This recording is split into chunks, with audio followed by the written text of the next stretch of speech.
Dice así la palabra del Señor: y conoceréis que yo soy Jehová vuestro Dios, que habito en Sión, mi santo monte, y Jerusalén será santa, y extraños no pasarán más por ella. Sucederá en aquel tiempo que los montes destilarán mostos y los collados fluirán leche, y por todos los arroyos de Judá correrán aguas, y saldrá una fuente de la casa de Jehová, y regará el valle de Sitim. Egipto será destruido, y Edom será vuelto en desierto asolado, por la injuria hecha a los hijos de Judá, porque derramaron en su tierra sangre inocente. Pero Judá será habitada para siempre, y Jerusalén por generación y generación. Y limpiaré la sangre de los que no habían limpiado, y Jehová morará en Sion. Amén. Llegamos al final de Joel.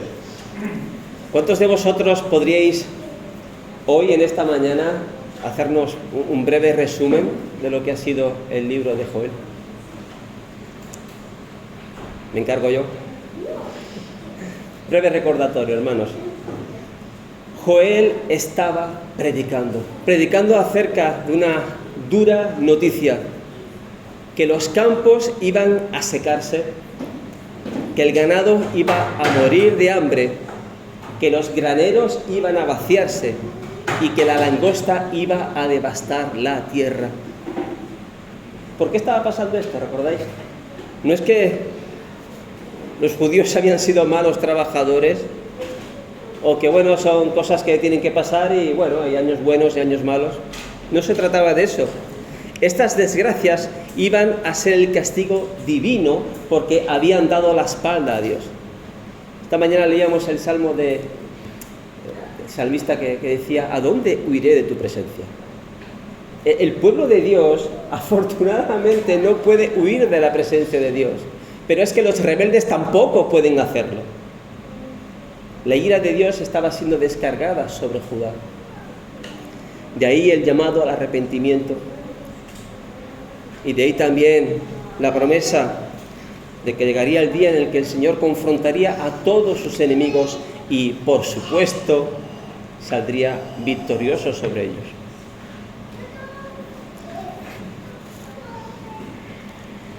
La verdad es que el mensaje de Joel, da igual si éramos judíos de aquella época o personas de la actualidad, el mensaje de Joel sigue siendo de actualidad. Sigue siendo de actualidad. Para todos aquellos que piensan que Dios es una superstición, que Dios es un asunto de magia, o que lo importante es creer en uno mismo, o hasta pensar que el universo está conspirando por tu felicidad, que esto a mí sí que me parece un pensamiento mágico, pero en fin. Para todas estas personas hay un problema, y es que no hay un plan B en lo que toca a Dios.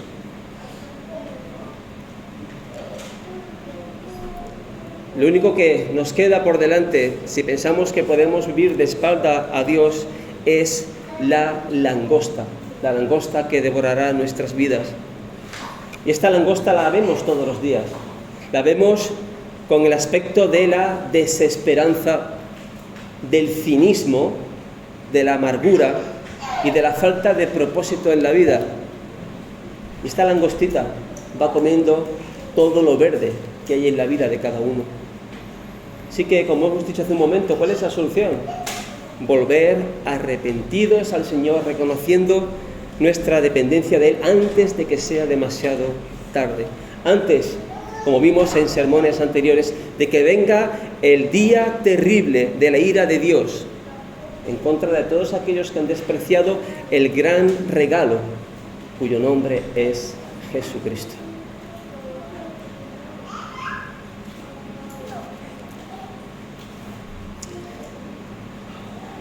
Esta semana he tenido oportunidad de conversar con algunos compañeros, ¿no? Es interesante ver qué cuentan sobre sus vidas. Y uno se da cuenta que que la cosa no ha cambiado mucho. En cuanto uno habla de un único camino de salvación, que lo único que espera al hombre sin Dios es una terrible expectativa de juicio, es de esperar, no hay de qué asombrarse. Enseguida vamos a tener las uñas y los dientes, las uñas y los dientes en contra de nosotros. Y es así como entendemos, como también vimos en predicaciones anteriores, que el mundo entero, con todos sus buenos propósitos, está preparado para pelear en contra del Señor. Y no debemos asombrarnos, porque llegará el día en el que Él mismo reunirá a todas las naciones en contra suya y las derrotará. Joel sigue siendo de actualidad. ¿Sabes por qué? Porque las personas están literalmente rotas. Niños, adolescentes, jóvenes, matrimonios, ancianos, todo el mundo está roto. Y todos buscan en otros lugares el restablecimiento, el confort, el consuelo y el gozo. Pero lo único que encuentran son placeres momentáneos para anestesiar los sentidos. Volvamos nuestros rostros al Señor. Él es generoso para perdonar todas nuestras maldades. Y corramos hacia Él, corramos con desesperación.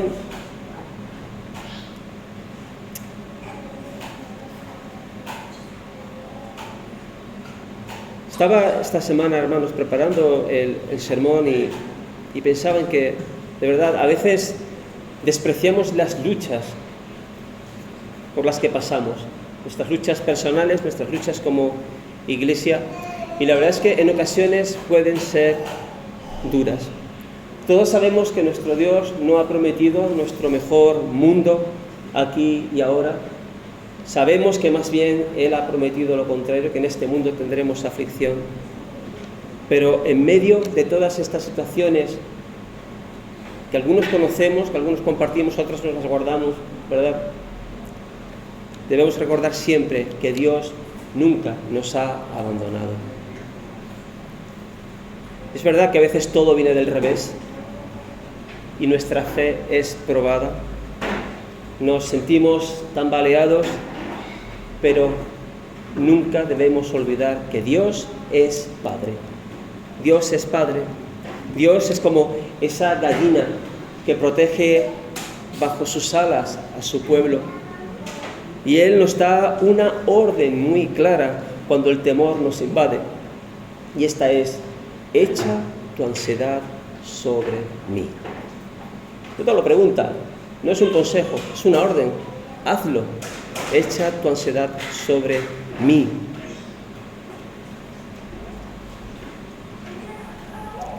Los problemas en la vida pueden venir por muchos motivos, pero me quiero centrar en uno, y es cuando esto viene cuando descuidamos el cultivar el conocimiento de Dios.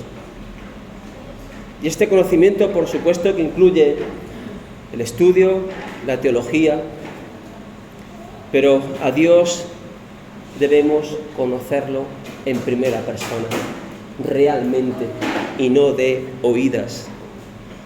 Y conoceréis que yo soy Jehová vuestro Dios, dice el versículo 17. Él es disfrute, porque ningún hijo huye de su padre. Vosotros conoceréis que yo soy Jehová. No es que no podamos conocerlo ahora, sino que llegará, y esto es una esperanza gloriosa, el día del pleno conocimiento de Dios en medio de su pueblo. ¡Wow! ¡Qué cosa! Porque entonces le veremos cara a cara. Todas aquellas promesas que Dios nos ha destinado, que en ocasiones parece que no se concretan, serán experimentadas plenamente en aquel día. Entenderemos totalmente que Dios siempre ha estado por nosotros y que nunca nadie estuvo en nuestra contra para ganarnos. Entenderemos que nuestras almas han sido selladas y preservadas hasta el día final. Conoceremos cara a cara a nuestro Señor. Él habitará entre nosotros con una presencia invariable, sagrada, nunca oculta, siempre brillando entre nosotros. ¡Qué gran gozo, hermanos! Lo conoceremos. Y Él habitará entre nosotros. Sión, su santo monte. Mira, vamos al principio, hagamos un poquito de recordatorio. Dios habitó con el hombre primero en el Edén, pero el pecado nos alejó de su presencia. A continuación, Él escogió un pueblo y habitó en el tabernáculo y en el templo. Pero mira, todos estos lugares no eran más que símbolos de lo que había de venir. Es decir, de esto que hoy empezamos ya a disfrutar, y es que aquí literalmente está Jesús.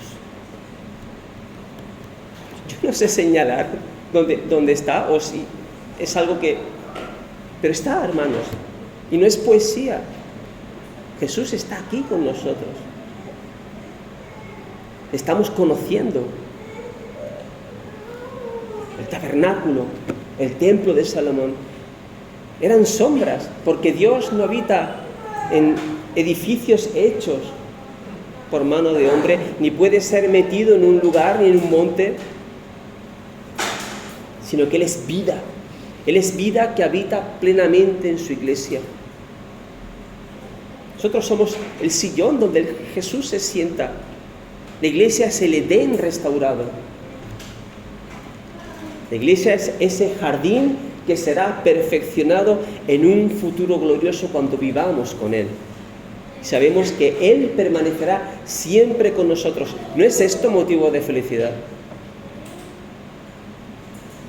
No podremos decir, ¿dónde está Jesús? Que no lo veo. No, será imposible. Él habitará para siempre con su pueblo. ¿Y sabes qué? Esto es lo que hace que el cielo sea cielo.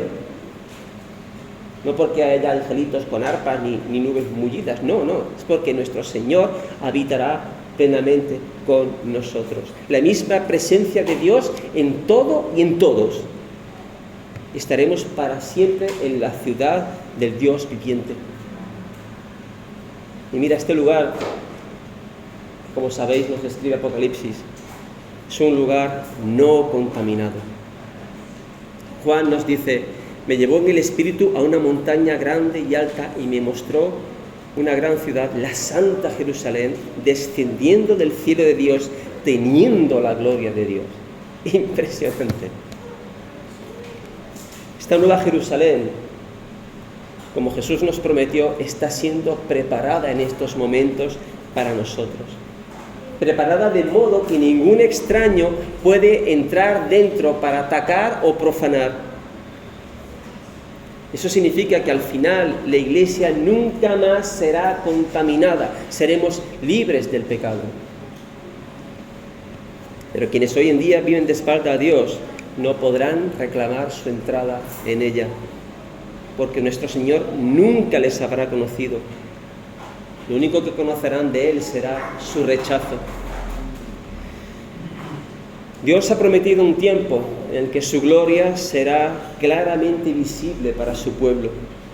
Y hermanos, estamos en el camino, ¿cierto? Estamos en el camino. Él, ten la seguridad que nos llevará a la victoria definitiva y final sobre todo mal.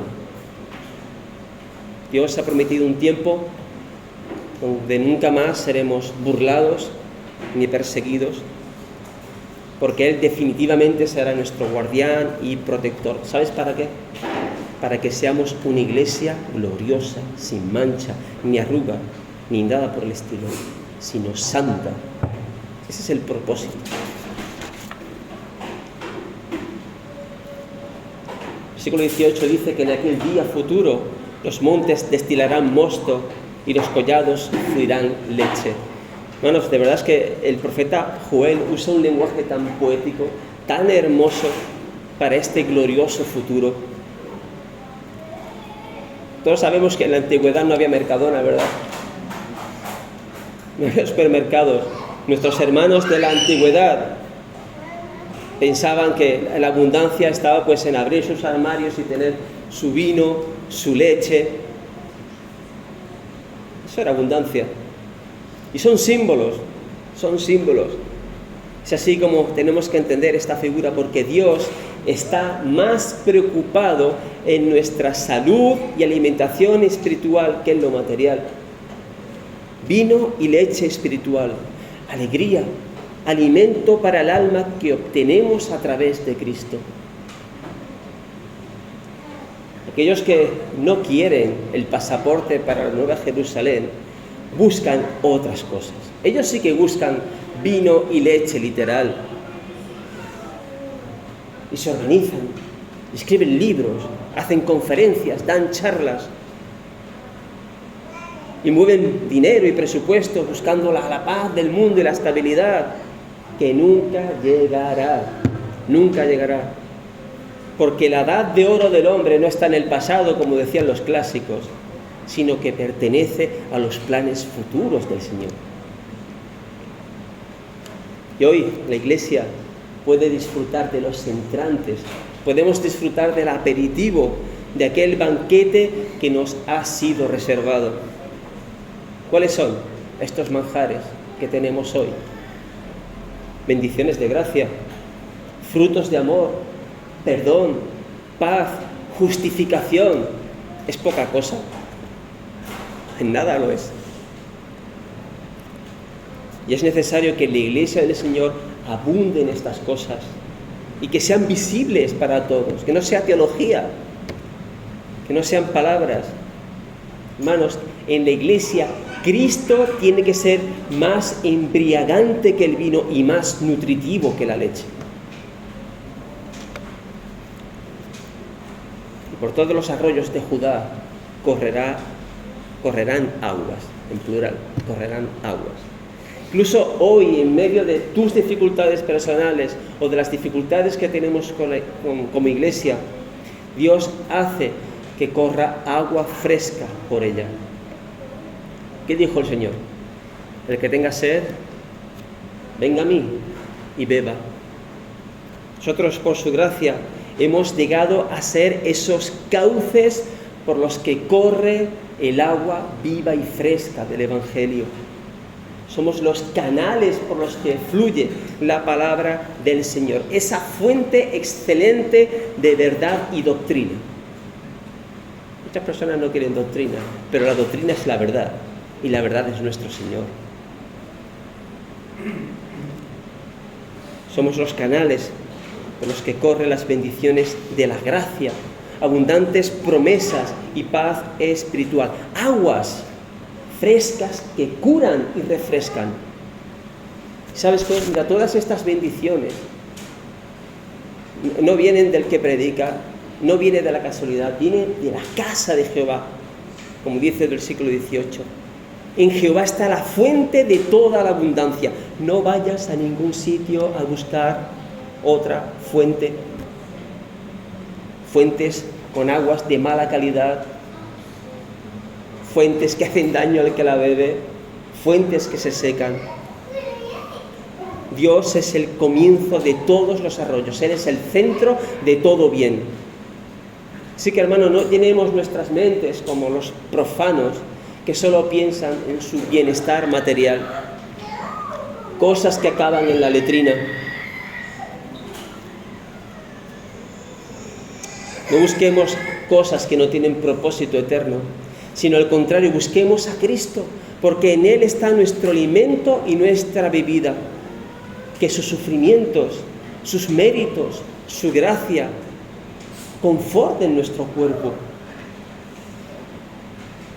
Tal vez puedes pensar, sí, bueno, pero ¿por qué yo? Yo soy un mísero pecador, yo no me merezco ninguna de estas cosas, son demasiado buenas para mí. Mira, no, son demasiado buenas para cualquiera de nosotros. Eso es lo glorioso, eso es lo maravilloso. Porque la fuente divina llega hoy a todos los hombres y mujeres de toda condición y de todo pasado. El agua refrescante de nuestro Señor se extiende, riega y anega incluso los valles más secos. Joel en el versículo 18 nos habla del valle de Sittim. Yo la verdad tuve que buscarlo, no lo conocía. Este valle también se le conoce como el Valle de las Acacias. El Valle de las Acacias. Y está cerquita del Mar Muerto, junto al Jordán.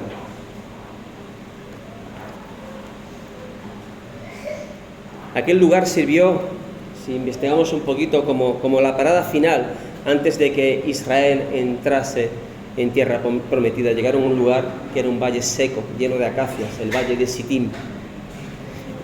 Vamos a hacer un poquito de botánica. A ver, ¿cómo es una acacia?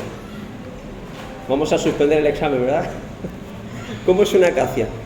Mira, la acacia es un árbol que crece en lugares secos. Y mira qué lenguaje tan simbólico nos está aquí trasladando Joel.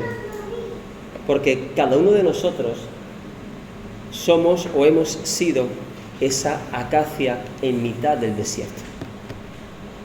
Los árboles sufren, cuando no hay agua. Hemos sido como esos árboles viviendo en lugares secos,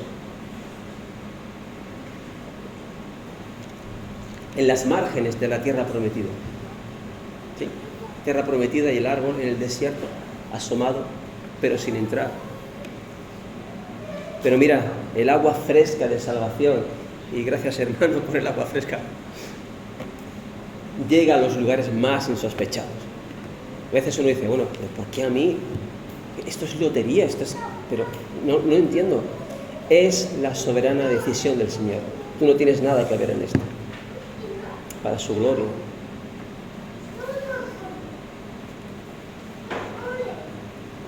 Nosotros seguimos siendo acacias, pero ya no estamos en un valle seco. Y mira, ten en cuenta algo, que llegará el día glorioso en que cada uno de nosotros seremos trasplantados a una tierra prometida, fértil y abundante. Y ninguna mano nos tocará nunca más. Esto es una promesa. Dios es confiable. Pero mientras tanto, es verdad que en ocasiones nuestras vidas pueden llegar a secarse y a ser infructuosas. ¿Sabes por qué? Porque vamos buscando otras fuentes, porque nos alejamos de la hidratante voluntad del Señor. Es que no sé qué me pasa, es que estoy desanimado. ¿De dónde estás sacando el agua? Porque si desobedecemos y nos apartamos del agua del Espíritu de Dios para ser vivificados, ¿qué nos espera?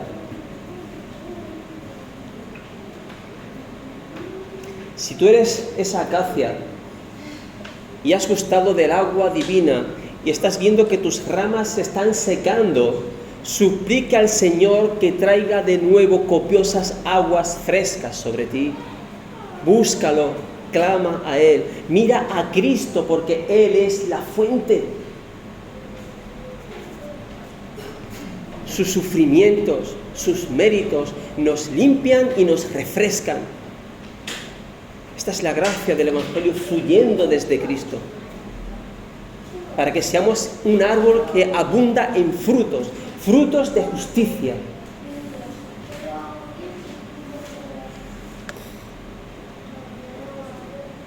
Hermanos, amigos, somos las acacias y vivimos en el valle de Sittim, pero tenemos el riego automático de nuestro Señor.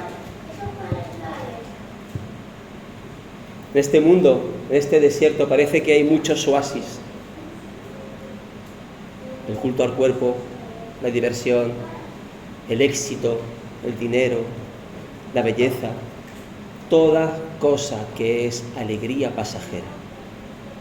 Hermanos, las personas viven con miedo al mañana y, escucha, nadie sabe por qué se levanta por las mañanas. Nadie lo sabe. Las 7. ¿Por qué? ¿Cuál es el propósito final de la vida del hombre? ¿No es cierto? Vivimos en un desierto que está gobernado por ladrones que llevan corbata, por criminales elegidos llenos de codicia y de maldad. Así nos va el mundo. Pero ¿sabes qué? Llegará el día en el que los mansos heredarán la tierra. ¿Tú crees que esto es un cuento de hadas? Esto es demasiado, ¿no? Como ya, uff. Pero mira, si tú confías en que tus propias fuerzas te van a acompañar toda la vida, permíteme decirte que eso sí que es fantasía. Corre más bien al aseguro asidero, que es nuestro Señor, aquel que sostiene todas las cosas en la palma de su mano. Dios nos va a trasplantar, Dios nos va a devolver al Edén, a la nueva Jerusalén. ¿Recuerdas lo que leemos en Apocalipsis? Dice: después me mostró un río limpio de agua de vida, resplandeciente como cristal, que salía del trono de Dios y del Cordero. En medio de la calle de la ciudad y a uno y otro lado del río estaba el árbol de la vida, que produce 12 frutos, dando cada mes su fruto. Y las hojas del árbol eran para la sanidad de las naciones. Y no habrá más maldición, y el trono de Dios y del Cordero estará en ella, y sus siervos le servirán. Y verán su rostro, y su nombre estará en sus frentes. No habrá allí más noche, y no tienen necesidad de luz de lámpara, ni de luz del sol, porque Dios el Señor los iluminará, y reinarán por los siglos de los siglos. Venga. La pregunta que nos hacemos, o que deberíamos hacernos cada uno de nosotros en esta mañana es: ¿en aquel día estarás dentro o fuera de la casa de Jehová?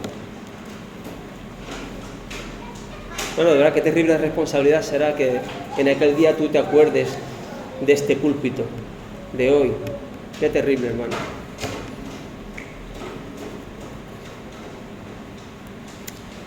Las personas no quieren al Señor, no es ninguna novedad, ¿no? Yo me pregunto, ¿tanto le cuesta al hombre romperse? ¿Cuán necio es el hombre que queriendo guardar su vida la pierde? Yo vuelvo a preguntar, ¿dónde queremos estar? ¿Donde Dios trae bendición o donde Dios trae castigo? ¿Estarás en la nueva Jerusalén o, como dice el siglo XIX, con Egipto y con Edom?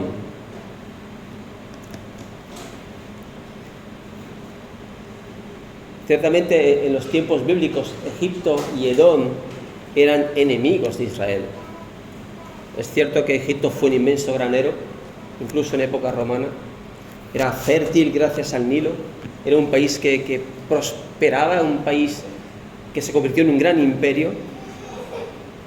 Y hay un momento en la historia en el que llevaron un ataque formidable en contra de Jerusalén, bajo el famoso Shisak, en el 5º año del reino de Roboam. Saquearon el palacio, saquearon el templo. Todo el mundo temía a los egipcios. Construyó reinos e incluso maravillas que hoy en día nos sorprenden, ¿no? Y decimos, ¿cómo es posible que construyesen esas cosas, ¿no? Con la tecnología que tenían, ¿no? Y Edom, menos conocido, Edom se había negado a permitir que Israel pasara por su territorio cuando se acercaban a Canaán. Y no es porque Israel fuera rencoroso, sino porque además Edom, a lo largo de mucho tiempo, eran expertos en el comercio de esclavos, y esto sin duda significó que muchos israelitas fueron secuestrados y vendidos como esclavos en el extranjero. Egipto y Edom. Estas dos naciones recibieron su castigo. Todos sabemos que Egipto como imperio desapareció, fue conquistado por Alejandro Magno y posteriormente por el Imperio Otomano, y Edom fue desolado bajo los macabeos. Y bueno, yo pregunto, ¿dónde está Edom ahora? Desapareció. Egipto y Edom son tomados en Joel como los ejemplos representativos de las fuerzas hostiles que plantan cara a Dios. ¿Cuáles son nuestros enemigos? ¿Dónde están? ¿Cómo se llaman? Estos enemigos pueden parecer terribles. Hoy en día los enemigos de la Iglesia tienen todos los medios económicos, controlan las redes sociales, las televisiones, no tienen a nadie que se les oponga. Si alguien se atreve, conocemos algún caso, ¿no?, a llevarles la contraria, es capturado, no te llevan como esclavo, pero como se dice hoy en día, te cancelan o van a por ti. Ciertamente los enemigos de la Iglesia son formidables y están en todos sitios. Están en la publicidad, en las escuelas, en las conversaciones diarias, y ante este panorama podemos sentir que hemos perdido la batalla. Somos tan poco, no tenemos esa fuerza, esos medios. Pero nuestro Señor es Señor de los ejércitos. Él es varón fuerte en batalla. Y dime, ¿quién se opone a su diestra? Todos los poderes malignos de este mundo ya tienen su sentencia de muerte porque fueron destruidos en la cruz del Calvario. Lo que tenemos aquí son los últimos estertores, las últimas convulsiones feroces, pero ellos están ya derrotados. Mira cuántos ataques no ha recibido la Iglesia verdadera a lo largo de los siglos. Y aquí seguimos en pie 2000 años después. Los reinos han caído, los poderosos que nos hacían la batalla han desaparecido y la Iglesia permanece fiel hasta que Él venga. Bueno, el mundo y este sistema tan perverso tiene su fecha de caducidad porque Dios gana. En todos los finales posibles, Dios gana. El ateísmo feroz, el liberalismo moral y la normalización de la perversión de las costumbres han convertido este mundo en un desierto espiritual. Porque si no hay Dios, no hay un propósito objetivo para seguir viviendo. Es tal cual. No hay ningún propósito final para seguir viviendo.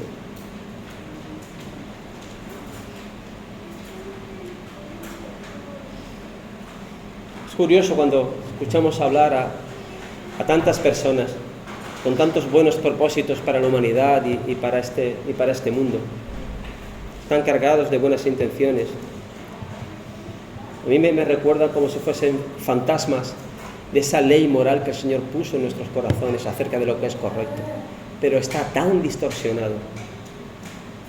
Tan distorsionado. Mira, ¿sabes lo que le pasa a este mundo? Pues que está sufriendo las consecuencias de pensar que no hay una verdad absoluta. Esto tiene sus consecuencias, Porque como la verdad absoluta no existe, como todo es un condicionamiento cultural, pues oye, todo está permitido. ¿Es cultural? Esta semana me sacaban otra vez ese trillado argumento de que, hombre, cada uno puede hacer lo que quiera con su vida mientras no afecte a los demás. Bueno, esto es lo que dijo Caín, ¿no? Soy yo guardián de mi hermano. Y cuando dicen que no afecta a los demás, están realmente diciendo mientras no me afecta a mí. Esto es una falacia. Porque todo lo que hacemos sí afecta a los demás. No somos burbujas. Y es por eso que hay familias que no se hablan, niños en clínicas con trastornos.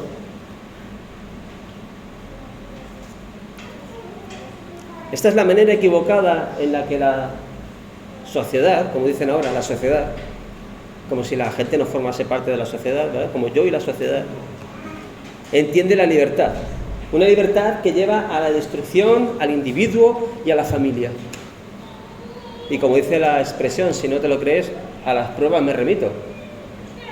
Mira a tu alrededor, enciende la televisión. Esto es una cosa que yo nunca aconsejo de encender televisión, pero en fin. Este mundo ha despreciado el único remedio, la medicina celestial gratuita. ¿Sabes por qué? Porque eso les llevaría a romperse, a ser como Jesús, y no quieren. amaron más sus pecados. Así que, como hemos dicho en otros sermones, tenemos que entender que sobre nuestro país y sobre muchos de los países de los cuales vosotros venís, pesa el juicio de Dios. Por eso las cosas van tan mal.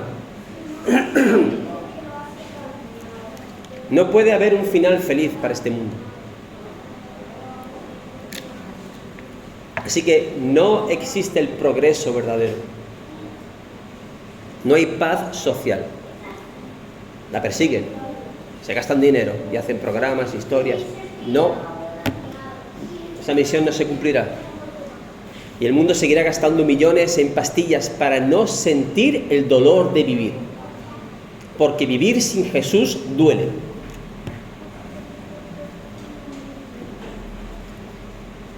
Y qué lamentable es querer seguir sufriendo antes que rendirse y romperse ante el Creador. Así de cabezones. Hermanos, la única respuesta honesta por parte de Dios a semejante rebelión no puede ser otra que la del justo castigo.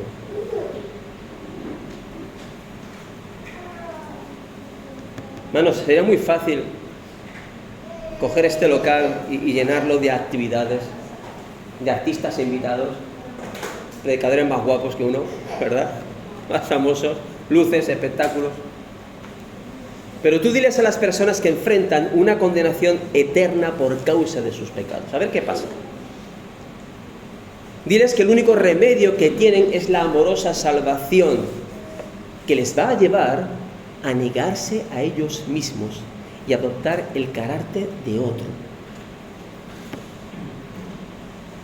Y para rematar, diles que es la única solución, que no hay otro salvador, que no confíe en nada ni en nadie, que tiene que pedir perdón, y verás pronto cómo se agachan para coger piedras.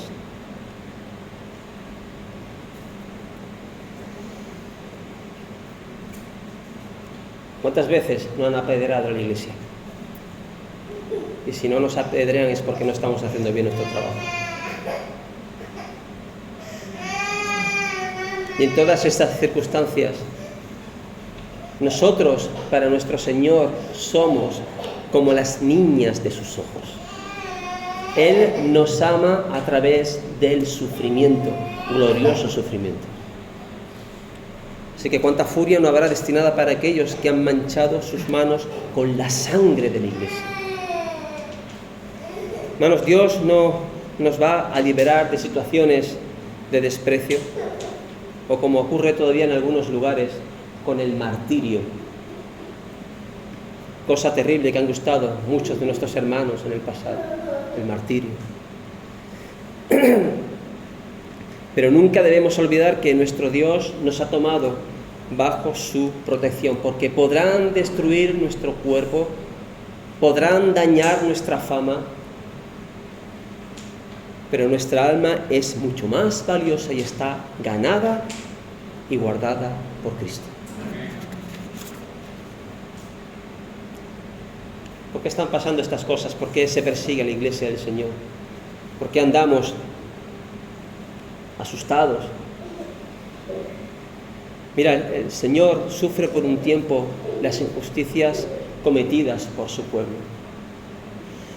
Pero en el día final Él mostrará públicamente, ante los ojos de todos, de nuestros escarnecedores, que siempre hemos sido amados por Él y preciosos a su vista. El Señor va a reivindicarnos y dirá: este es mi pueblo.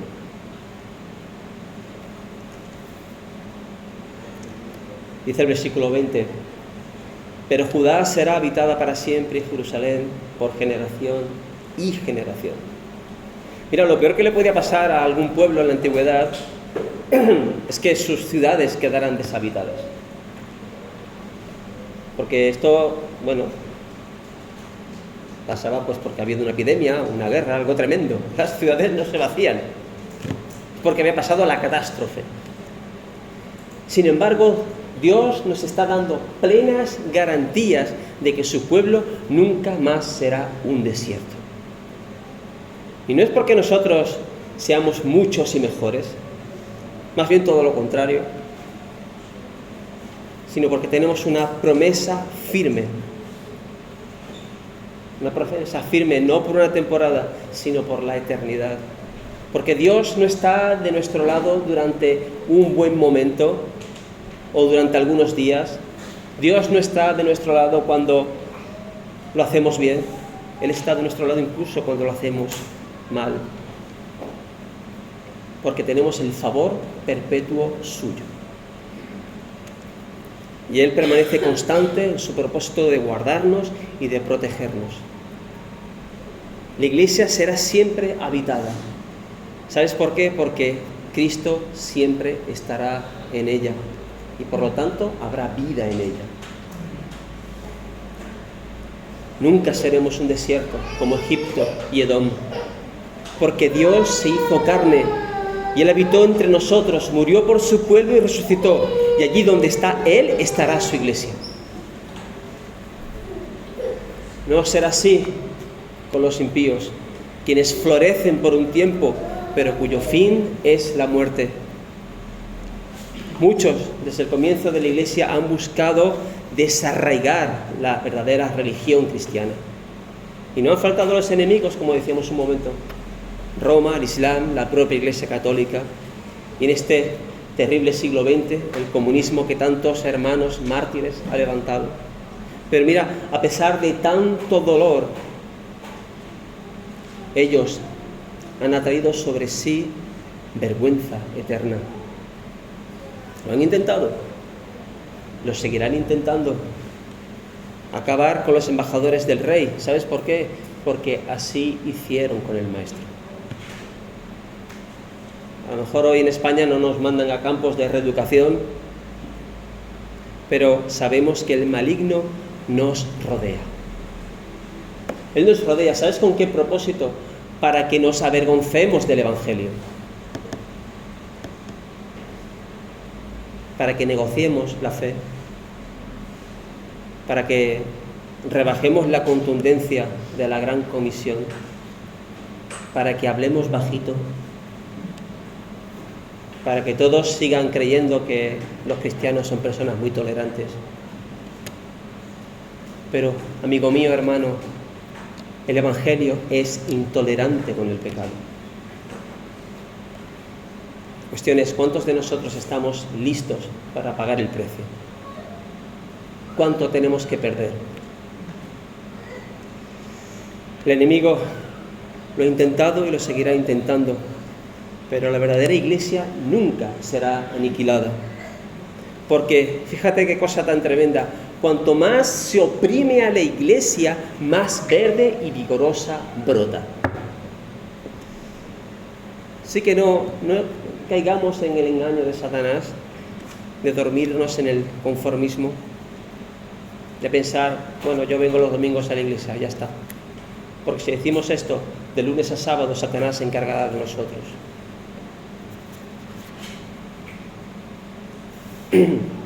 Versículo 21. Y limpiaré la sangre de los que no había limpiado, y Jehová morará en Sión. Y un pasaje en Isaías que dice así: en aquel tiempo el renuevo de Jehová será para hermosura y gloria, y el fruto de la tierra para grandeza y honra a los sobrevivientes de Israel. Esto lo vimos en otros sermones. ¿Quiénes son los supervivientes? ¿Quiénes son el remanente? Cada uno de nosotros. Y acontecerá que el que quedare en Sión y el que fuere dejado en Jerusalén será llamado santo. Todos los que en Jerusalén estén registrados entre los vivientes. Jerusalén, la iglesia. Cuando el Señor lave las inmundicias de las hijas de Sión y limpie la sangre de Jerusalén de en medio de ella con espíritu de juicio y con espíritu de devastación. El Señor no solamente promete que podremos estar con Él para siempre, sino que también que vamos a presentarnos limpios ante Él. Y esto es posible porque nuestros pecados han sido lavados con la sangre de la cruz del Calvario. No en vano nuestro Señor es el purificador. Y dará a luz un hijo y llamará su nombre Jesús, porque Él salvará a su pueblo de sus pecados. Y como hemos leído en Isaías, sobre el inocente clavado en la cruz cayó todo juicio y espíritu de devastación por parte de Dios, porque el Hijo estaba tomando en sí la inmundicia de todos nosotros. Se cumplió la profecía de Isaías. Dios promete redención, y no porque tú y yo nos lo merezcamos, sino porque Dios se ha dignado en escoger un pueblo para sí mismo. Este pueblo somos nosotros, la Iglesia Universal. Pero la Iglesia está llamada a trabajar. La Iglesia tiene una labor aquí en la tierra. No es que nos han dado un carnet y ya está. Es un carnet para trabajar. En primer lugar, para ser testigos fieles. Existimos para dar testimonio. ¿Testimonio de quién? Del ser, de la providencia, de la redención de nuestro Dios. ¿Cómo saber si somos una iglesia fiel? Pues mira, la cosa es muy simple. Porque vamos a contracorriente de la mayoría de los principios de la humanidad. Así que hay de aquellos que, llamándose iglesia, reciben el aplauso y las palmaditas en la espalda del mundo, porque Jesús nos prometió todo lo contrario si predicamos el Evangelio fiel.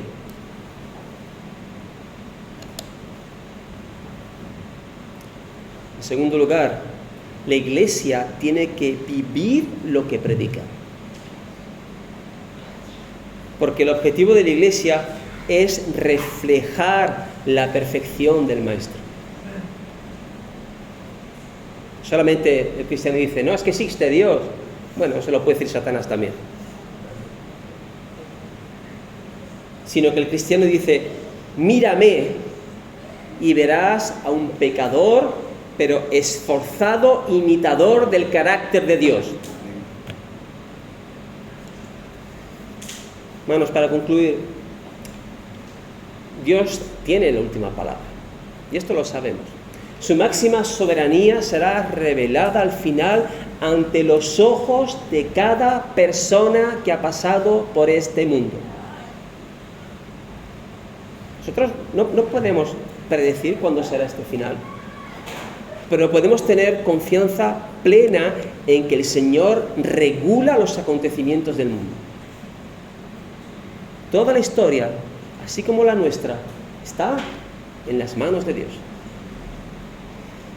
Y a ti, alma pecadora que escuchas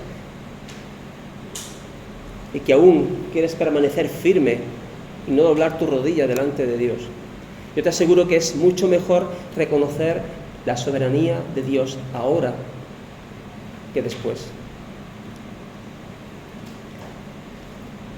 Joel comenzó con una profecía acerca de la destrucción de la tierra, y terminó con una profecía acerca de la restauración. Y de esto va Joel, de restaurar, de volver a hacer lo que estaba roto. Mi hermano, recuerda que nuevas son sus misericordias todas las mañanas. El Señor tiene el poder de hacernos nuevos cada mañana.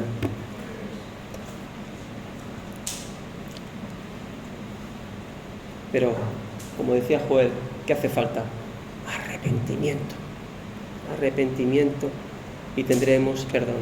Mira, a lo largo de estas predicaciones, el hermano Joselo y un servidor hemos tratado con la misericordia de Dios, con mucha misericordia, de atraer vuestra atención para que no seamos negligentes como el pueblo de Judá, y para que nos percatemos del peligro que hay en vivir alejados del Señor.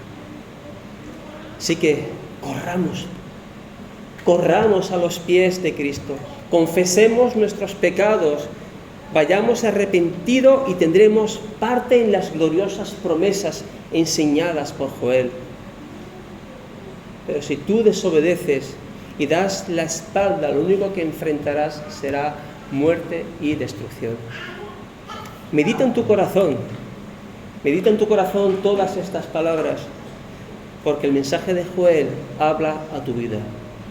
Invoca, como decía el profeta, el nombre del Señor y serás salvo. Que el Señor bendiga su palabra.